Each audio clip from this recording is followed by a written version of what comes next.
चतुर्थ अध्याय का प्रथम पाद स्त्री प्रत्यय प्रकरण चल रहा है। आज 22वां सूत्र है, 21वां सूत्र है। द्विगोह, द्विगोह पंचमी का एक वचन। कल के पाठ में कुछ पूछना नहीं। अनुवृत्तियां हैं ङीप, अतः, स्त्रियां, प्रातिपदिकात्, प्रत्ययः, परश्च। क्या क्या अनुवृत्तियां बोलिए? प्रत्ययः, परश्च। ठीक है। अब आप इसमें देख रहे हैं कि द्विगोह पंचमी का एक वचन है और जो अनुवृत्तियां आ रही है उनमें से भी कुछ पंचमी के एक वचन है। क्या है? और अतः। तो आप अर्थ बनाने का प्रयास करिए।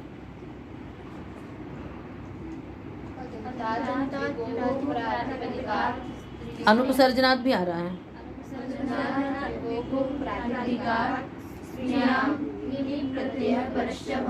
फिर से एक बार और व्यवस्थित ढंग से बोल दीजिए। अनुपसर्जनात्,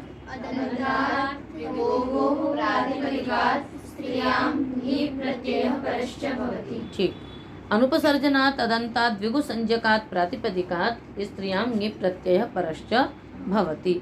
अनुपसर्जन अदंत स्त्री प्रत्यय से क्या होता है? द्विगु संज्ञक प्रत्यय से ङीप् प्रत्यय होता है स्त्रियां, स्त्रीलिंग में। ठीक है। उदाहरण आप लोगों को पढ़े हुए हैं।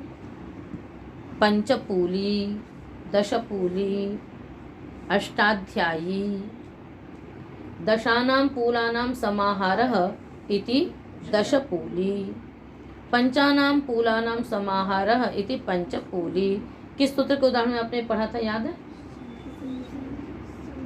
संख्या पूर्व द्विगुः और तद्धितार्थोत्तर पद समाहारे च। तो पंचानां पूलानां समाहारः है ना। और ये भी याद रखिएगा कि ये समाहार द्विगु में ही ये सूत्र ङीप् प्रत्यय कर पाता है, अन्यत्र नहीं कर पाता है।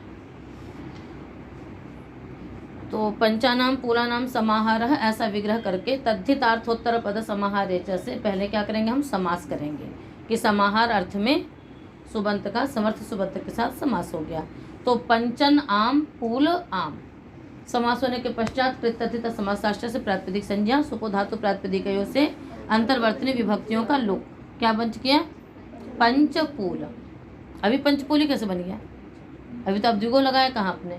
पंचपूल बना। इसके बाद सूत्र आप लगाएंगे संख्या पूर्वो द्विगु, है ना, कि तद्धितार्थोत्तर पद समाहारे च इत्यस्मिन् सूत्रे, है ना, यह संख्या पूर्व समासः सह द्विगु संज्ञको भवति। कि तद्धितार्थोत्तर पद समाहारे च सूत्र में जो संख्या पूर्व समास है उसकी द्विगु संज्ञा होती है। ठीक है। तो इसके आपने द्विगु संज्ञा कर दी।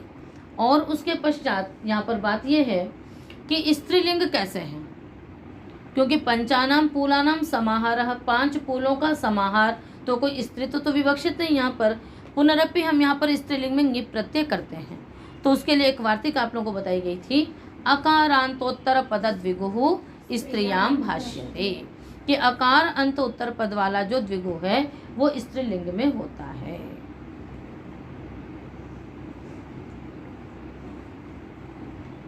तो इस कारण से यहाँ पर क्या हो गया? स्त्रीलिंग हुआ। अब स्त्रीलिंग होने के कारण से ये द्विगु संज्ञक भी है और स्त्रीलिंग भी है, अतः ङीप् प्रत्यय आ गया। तो पंचपूल ई यचिभम यस्यति च लगा करके आपने क्या बना दिया? पंचपूली। ठीक है। ऐसे ही दशपूली, अष्टानाम अध्यायानाम समाहारः इति अष्टाध्यायी। इस प्रकार से ये स्थितियां बनेंगी। अगला सूत्र है अपरिमाण विस्ताचित कंबल्येभ्यो न तद्धित लुकि। अपरिमाण विस्ताचित कंबल्येभ्यः पंचमी का बहुवचन न अव्ययपदम तद्धित लुकि न परिमाणम अपरिमाणम न तत्पुरुष समास। अपरिमाणंच विस्ताच आचितश्च कंबल्यंच इति अपरिमाण विस्ताचित कंबल्यानि, कंबल है ना, कंबल्यानि तेभ्यः अपरिमाण विस्ताचित कंबल्येभ्यः। कौन सा समास हो गया? न गर्भ कौन सा समास? न गर्भ इतरेतर समास, इतरेतर द्वंद्व समास। ठीक है, अर्थ करेंगे सूत्र का। अनुवृत्ति इसमें है द्विगोह ङीप अतः अनुपसर्जनात्। क्या क्या अनुवृत्तियां बोलिए? ङीप अतः, स्त्रियाम, प्रातिपदिकात्, प्रत्ययः, परश्च। तो इन सभी पदों को आपको यहाँ पर एकत्रित करके सूत्र का अर्थ बनाना है। अर्थ होगा अकारांतात, अकारांतात अर्थ अतः का हो गया, तो अकारांतात अपरिमाणांतात द्विगोहो विस्ताचित कंबल्यांताच्च द्विगुसंज्ञकात् प्रातिपदिकात्। अपरिमाण को अलग कर देंगे और विस्ताचित को अलग कर लेंगे। तो अकारांतात अपरिमाणवाचिनः, अपरिमाणांतात, है ना, क्या अर्थ करेंगे? अकारांतात अपरिमाणांतात द्विगुसंज्ञकात् विस्ताचित कंबल्यांताच्च द्विगुसंज्ञकात् अनुपसर्जनात् प्रातिपदिकात् किं भवति?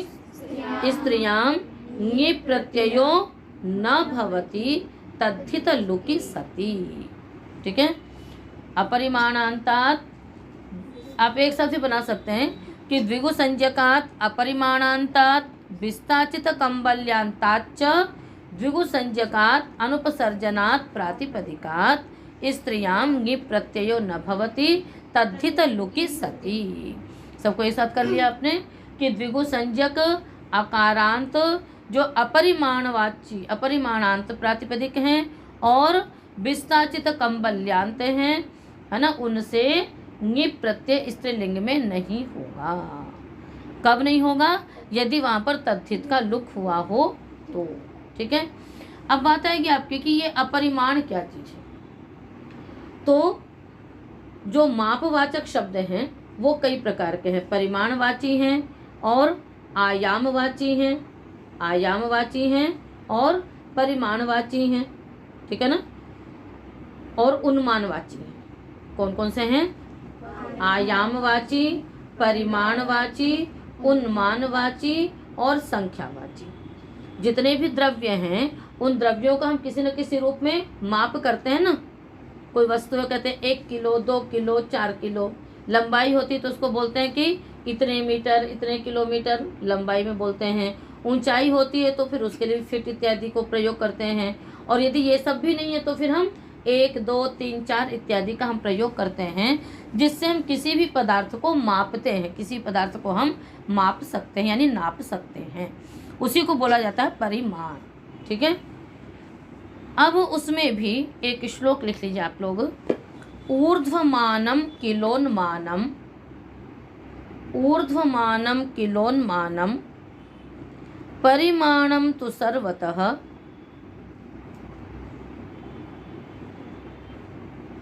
परिमाणम तु सर्वतः आयामस्तु प्रमाणम स्यात्, आयामस्तु प्रमाणम स्यात् संख्या सर्वस्य भेदिका।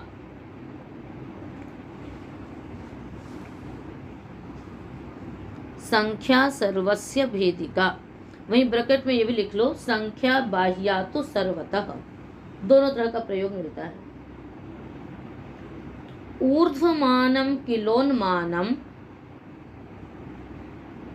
परिमाणम तु सर्वतः आयामस्तु प्रमाणम स्यात् संख्या सर्वस्य भेदिका अथवा संख्या बाह्या तो सर्वतः।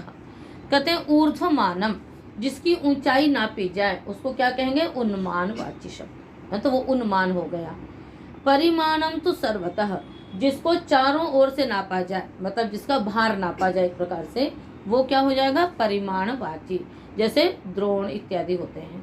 और फिर आयामस्तु प्रमाणम स्यात्, आयाम यानी प्रमाणवाची, जो लंबाई, आयाम मतलब क्या होता है? विस्तार, लंबाई। तो जो लंबाई इत्यादि नापी जाती है वो क्या होते हैं? वो प्रमाणवाची होते हैं। संख्या सर्वस्य भेदिका, और जो संख्या होती है वो इन सब की भेदिका होती है। जैसे आपने नाप तो लिया, अब हम क्या बोलेंगे? 2 द्रोण, 4 द्रोण, 5 द्रोण। तो ये जो संख्यावाची शब्द वो सबके साथ लगता है, सबके साथ लगेगा ना। 1 लीटर, 2 लीटर तो उसके साथ भी लग गया। 1 किलोमीटर, 4 किलोमीटर, तो उसके साथ भी लग गया। तो वो प्रमाण के साथ भी लग जाता है, परिमाणवाची के साथ भी लगता है, उन्मानवाची के साथ भी लगता है। ठीक है, तो जो संख्यावाची है वो सर्वस्य भेदिका, वो इन सब में भेद उत्पन्न करने वाली होती है। या संख्या बाह्या तो सर्वतः, अर्थात संख्या जो हो इन तीनों से अलग होती है। यहाँ तो बात समझ में आ गई।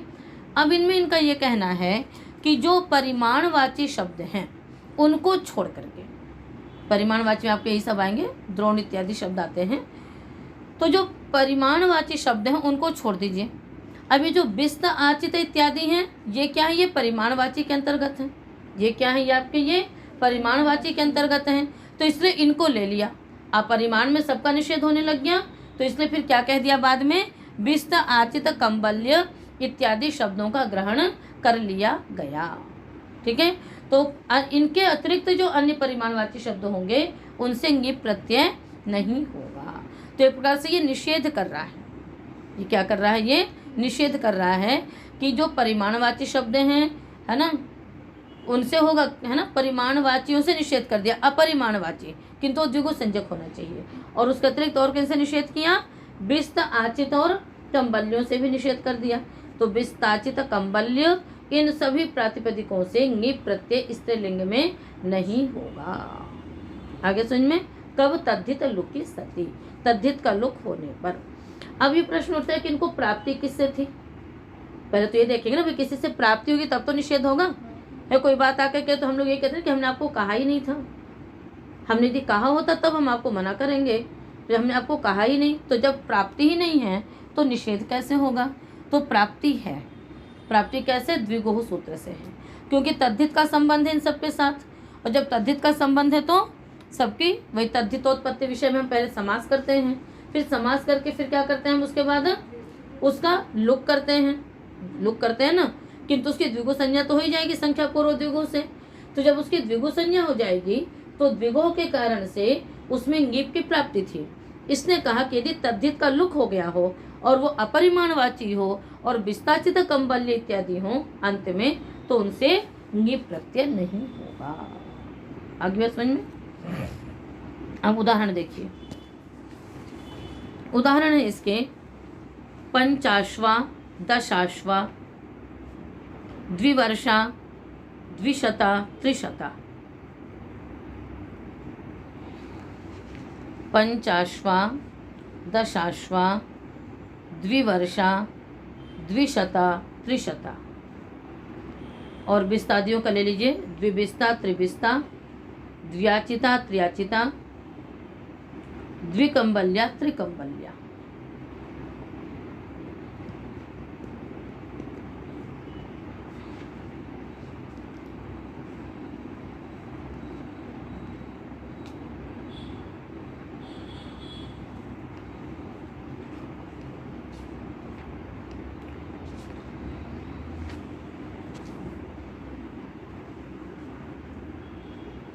विग्रह करेंगे। पंचभी अश्वही क्रीता इति पंचाश्व। अब ये परिमाणवाची तो नहीं है, अश्व शब्द तो परिमाणवाची नहीं है, अश्व तो घोड़ा। हम कह सकते थे कि 5 द्रोण से खरीदी हुई कोई चीज, तो वो क्या हो जाती है? वो परिमाणवाची हो जाती है। यहाँ पर परिमाणवाची से निषेध नहीं कर रहे, किन से निषेध कर रहे हैं? अपरिमाणवाची से कर रहे हैं। और परिमाणवाचियों में यदि करना है तो केवल बिस्त, आचित और कंबल्य से निषेध करेंगे। तो जो अश्व है ना, ये सब आपके वो हैं। तो अब यहाँ पर लीजिए, पंचभी अश्वही क्रीता इति पंचाश्वा, 5 अश्वों से खरीदी हुई जो वस्तु। तो पंचनभिस अश्वभिस, ठीक है। और क्रीत इस तद्धितार्थ में क्या कर देंगे हम? समास कर लेंगे। समास किससे होगा? तद्धितार्थोत्तर पद समाहारे च से समास होगा। तो फिर उसके बाद फिर क्या हो जाएगा? वही समास करिए, फिर सुपोधातु तद्धित समासाश्च सुपोधातु प्रातिपदिकयोः हो, क्या रह गया? पंच अश्व। अकः थोड़े दीर्घ से दीर्घ कर लीजिए, क्या बन जाएगा? पंचाश्व। संख्या पूर्व द्विगु से इसकी द्विगु संज्ञा हो जाएगी, क्योंकि संख्या पूर्व में है, तो क्या बन जाएगा? पंचाश्व। अभी द्विगु संज्ञा हुई। अब ये अकारांत द्विगु है, अदंत है, द्विगु है, अनुपसर्जन है, तो यहाँ पर क्या होने लग जाएगा? द्विगु सूत्र से ङिप की प्राप्ति होने लगी ना। इस सूत्र ने कह दिया कि अपरिमाणवाचियों से, है ना, अच्छा नहीं, अभी तो हमने प्रत्यय तो किया ही नहीं। पंचभी अश्व ही क्रीता, ऐसा विग्रह करके आप यहाँ पर ठक प्रत्यय करेंगी। कौन सा प्रत्यय करेंगी? ठक। तेन कृतम सूत्र है, उससे पहले सूत्र प्राग्वहतेष्ठ ठक। तेन कृतम के प्रकरण में प्राकृताच्छ, क्या है प्रकरण में? प्राकृताच्छ। और उसके बाद फिर एक सूत्र है,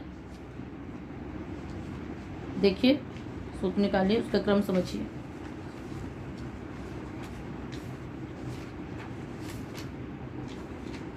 इधर एक सूत्र है आराध गोपुच्छ संख्या परिमाणात् ठक।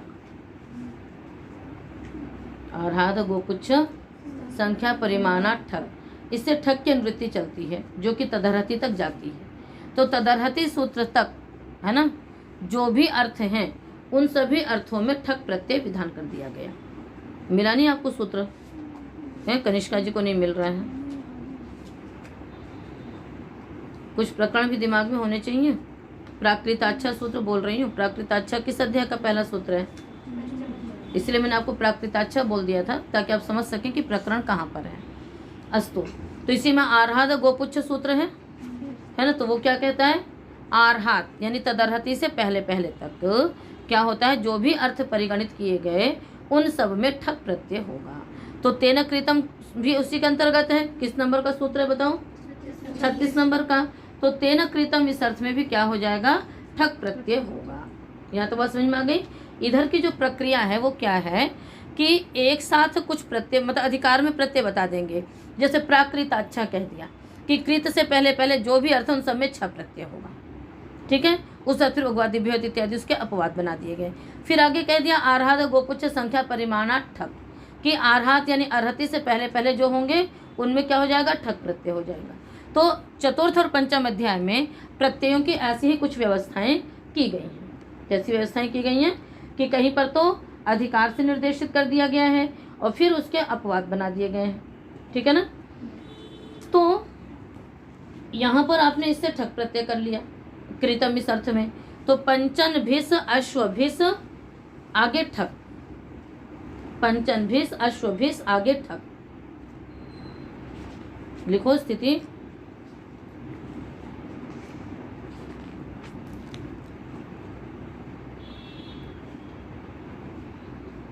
और समास भी किया आपने तद्धितार्थोत्तर पद समाहारेचा से समास करके आपने पंचन अश्व बना लिया।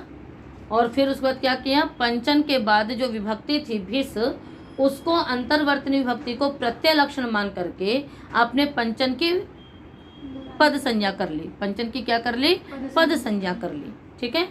और पद संज्ञा करने के पश्चात नलोपः प्रातिपदिकान्तस्य से नकार का लोप हो गया। तो पंच अश्व अकस्मण दीर्घ लग गया, पंचाश्व।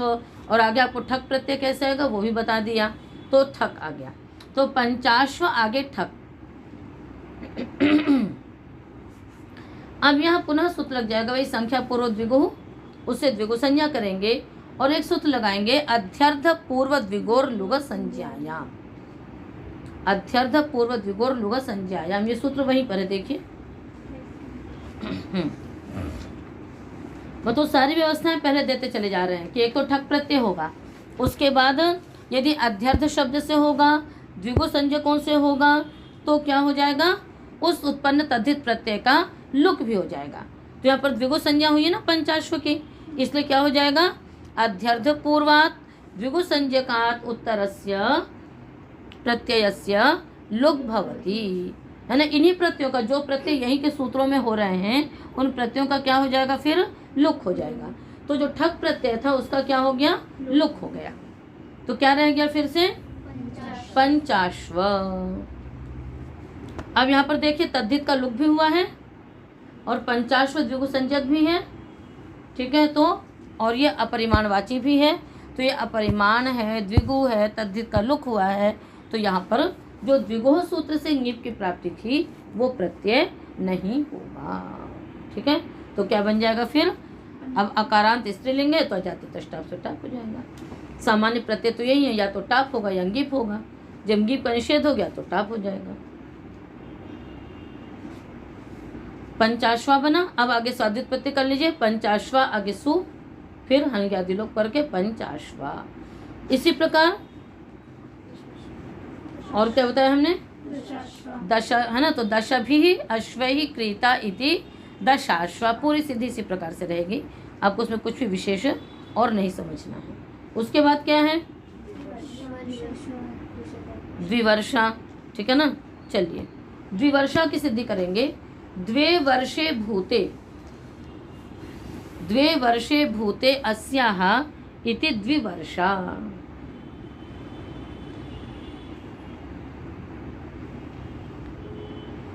क्या विग्रह रखोगे, द्वे वर्षे भूते, तो स्थिति क्या रखोगे, द्वि आगे सु आएगा, द्वि के बाद औ, द्वि आगे औ, वर्षा आगे औ, वर्ष, वर्ष के आगे औ, वर्ष की बात चल रही है ना, वर्षा की तो चल नहीं रही है, वर्ष आगे औ। अब यहाँ पर आप उसी प्रकार से तमधिष्ठो भृतो भूतो भावी सूत्र है। तमधिष्ठो भृतो भूतो भावी, तम अधिष्ठः, तम भृतः, तम भूतः और तम भावी। तम यानी जो भी द्वितीय समर्थ है ना, तो उसको प्राप्त किया, उसको हो गया, तो जिसको 2 वर्ष हो गए, ठीक है, भूत अर्थ ले लिया हमने। इस तद्धितार्थ में तद्धितार्थोत्तर पद समाहारस्य से समास कर लेंगे पहले। तो समास अनुवाद तद्धित समासाश्च सुपधातु प्रातिपदिकयोः से अंतर्वर्तनीय विभक्तियों का क्या हो जाता है, लोप हो जाता है। अब उसके पश्चात क्या शेष बच गया, द्विवर्ष, और प्रत्यय क्या हुआ, तमधिष्ठो भृतो भूतो भावी से ठक प्रत्यय हुआ। वो पहले ही कह चुके हैं आराध गोपुच्छ कि जो भी अर्थ होगा उसमें ठक प्रत्यय हो जाएगा, तो आपने ठक प्रत्यय कर लिया और उसका क्या कर लिया, यहाँ पर जो लुक होगा वो चित्तवती नित्यम सूत्र है, उससे लुक होगा। किससे लुक होगा, चित्तवती नित्यम।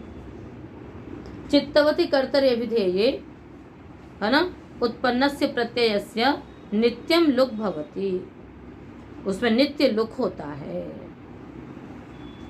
तो चेतन कर्ता विधेय यहाँ पर ना, क्यों, 2 वर्ष हुए हैं जिसको, तो यहाँ पर हम उसे बालक को कह रहे हैं या बालिका को कह रहे हैं, तो इसलिए वो चेतन है।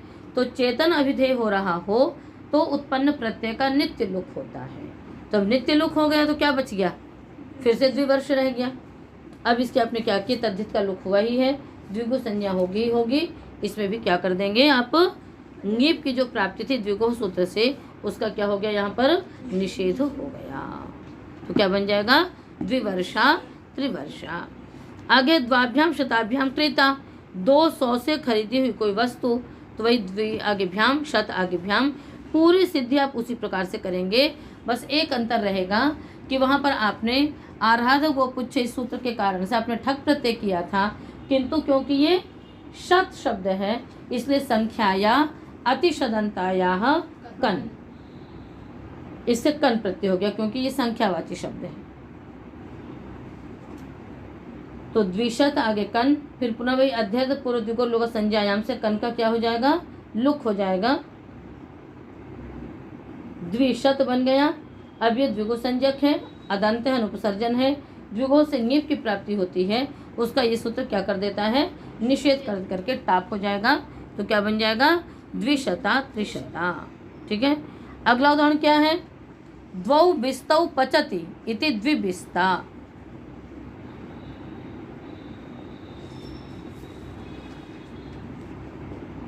सूत्र संभवत्यवहरति पचति, संभवति अवहरति पचति, इन अर्थों में भी प्रत्यय होता है। तो 2 बिस्ता वो पका सकती है,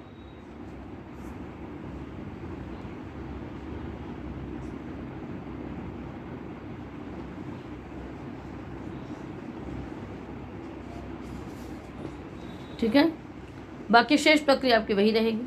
शेष प्रक्रिया क्या रहेगी, प्रत्यय वही आएगा, ठक प्रत्यय आएगा, फिर उस ठक का क्या करेंगे हम, पहले तो विग्रह करेंगे, फिर तद्धितोत्पत्ति विषय में समास करेंगे, समास करने के बाद अंतर्वर्तनी विभक्तियों का लुक कर देंगे, द्विबिस्ता बन जाएगा। उसके बाद आप ठक प्रत्यय ले आए और फिर क्या कर दिया आपने, ठक प्रत्यय का भी लुक हो गया। ठीक है ना, किससे लुक होगा, वही अध्यर्थ पूर्व द्विगु लुक संज्ञाया। तदर्हति से पहले तक जो भी प्रत्यय आएंगे जिन भी सूत्रों से, उनमें इसी से लुक होगा। तो लुक हो गया, उसके बाद क्या रह गया, द्विबिस्ता। अब लुक होने के बाद वही प्रातिपदिक संज्ञा, वो पद संज्ञा होगी, पद संज्ञा करके प्रत्यय लक्षण से और फिर सु लाएंगे, सु का हम क्या कर देंगे, लुक कर देंगे। इसी प्रकार से द्व्याचिता द्वौ आचितौ पचति, है ना। एक आचित होता है 25 मन। एक मन में कितने किलो होते हैं पता है? एक मन में कितने किलो होते हैं? 40। 2 मन में कितने होंगे? 80, ठीक है ना। तो लगभग 1.5 मन हुआ इनका। तो द्व्याचिता, आचित मतलब होता है मन, और वो 25 मन का होता है। कितने का होता है वो? 25 मन का होता है। 25 मन में कितने किलो हो जाएंगे वो गुणा करके देख लेना तुम लोग, 40 को 25 से करके, ठीक है ना। तो इतना ये पकाने में समर्थ है ना। कोई भी पात्र ऐसा है जो कि इतने, मतलब कोई भी ऐसा पात्र है जिसमें आप इतना अन्न पका सकते हैं, तो उसको हम क्या कह देंगे? द्विबिस्ता। इतनी बड़ी बटलोई है जो कि बिस्त पर्यंत पका सकती है, आचिता पर्यंत पका सकती है। तो सिद्धि की प्रक्रिया वही रहेगी। आप ठक प्रत्यय लाएंगी और अध्यर्थ से लुक कर देंगी। उसके पश्चात क्या होगा? हाँ, प्रातिपदिक संज्ञा तो कर ही लिया आपने। उसके पश्चात एक कार्य और है, हाँ, वो संज्ञा हो जाएगी। फिर प्रत्यय लक्षण से आप पद संज्ञा करेंगे और स्वाद्युत्पत्ति करके हल्ंग आदि लोप कर देंगे, है ना। तो क्या बन जाएगा? द्व्याचिता। इसी प्रकार और क्या बच गया? द्विकंबल्या, द्वाभ्याम कंबलाभ्याम कृता इति द्विकंबल्या। तो यहाँ पर तो वही कृत अर्थ में लाएंगे, तेन कृतम से, तेन कृतम से ठक प्रत्यय लाएंगे, अध्यर्थ पूर्व द्विगोलों का संज्ञा से लुक करेंगे और उसके पश्चात सारे कार्य करके क्या बन जाएगा? द्व्याचिता, द्विकंबल्या। तो द्विकंबल्या, द्व्याचिता और हाँ, द्विबिस्ता, द्व्याचिता और द्विकंबल्या, ठीक है। तो इस प्रकार से ये सूत्र है आपका अपरिमाण विस्ताचित कंबल्येभ्यो न तद्धित लुकी। तो ये द्विगुह सूत्र से अति व्याप्ति हो रही थी कि सभी के द्विगुह संज्ञकों से इंगिप की प्राप्ति हो रही थी। इसने कहा कि नहीं, जो अपरिमाणवाची हैं और विस्ताचित कंबल्य हैं इनसे इंगिप प्रत्यय नहीं होगा, यानी परिमाणवाचियों से हो जाएगा, परिमाणवाचियों से हो जाएगा, ठीक है।